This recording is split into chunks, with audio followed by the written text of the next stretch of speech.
வணக்கம் உறவுகளே, மகிழ்ச்சியான காலை வணக்கம். காதல் அங்க முதல்லயே நான் சொல்லிடுறேன். இந்த காதல் நான் என்னோட பார்வையில எனக்கு பிடிச்ச காதல் பத்தி தான் நான் பேச போறேன். இன்னொரு விஷயம் என்னன்னா, இது காதல் அப்படிங்கிறது காதலர்கள் அப்படின்னு மட்டும் இல்லாம கணவன் மனைவி அவங்களுக்கு சேர்த்துதான் நான் இதை சொல்லிட்டு இருக்கேன். ஓகேவாங்க.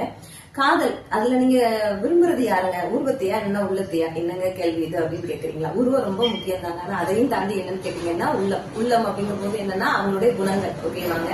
அந்த குணத்தை நீங்க விரும்பும் போது எப்படி இருக்குன்னா, அவங்க எப்படியாப்பட்ட மனிதர்களா இருந்தாலும் சரி, உங்களோட காதல் எதுல இருக்குன்னா அவங்களோட குணத்துல மட்டும்தான் இருக்கும். இன்னொன்னு சொல்லுவாங்க, காதல்ல பொறுமை ரொம்ப ரொம்ப முக்கியம். ஏன்னு கேட்டீங்கன்னா, பட்டுன்னு சேர்ற உறவு பொட்டுன்னு போயிடும் அப்படின்னு சொல்லுவாங்க. கேள்விப்பட்டிருப்பீங்கன்னு நினைக்கிறேன். அதனால பொறுமை ரொம்ப முக்கியம்.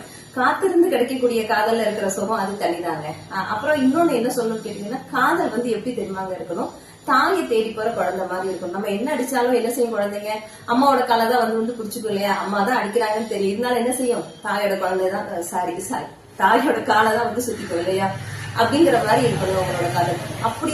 அப்படி ஒரு காதல் உங்களுக்கு இருக்கு, உங்களுடைய யாரு கணவன் மனைவி காதலன் காதலி யார் மேல நீங்க வச்சிருக்கீங்களோ, அப்படி நீங்க இருக்கும்போது எவ்வளவு பெரிய பேரழகனோ பேரழகியோ வந்தாலும் உங்களுடைய பார்ட்னர் உங்களை விட்டு கண்டிப்பா போக மாட்டாங்க. அப்புறம் இதுல காதல்ல சக்சஸ் ஆனவங்க இருக்கலாம், தோல்வி அடைஞ்சவங்க இருக்கலாம், இல்லைன்னா ஒருதலை காதலா கூட இருக்கலாங்க. நீங்க விரும்புறது யார? ஃபர்ஸ்ட் நான் சொன்ன மாதிரி அது உள்ளத்தையா இருந்துச்சுன்னா அந்த காதலை நீங்க காதலிங்க. ஓகேவா? இப்போ காதலிக்கிறாங்க, எனக்கு தெரிஞ்சு பேர் காதல் பண்ணல. ஓகேவாங்க.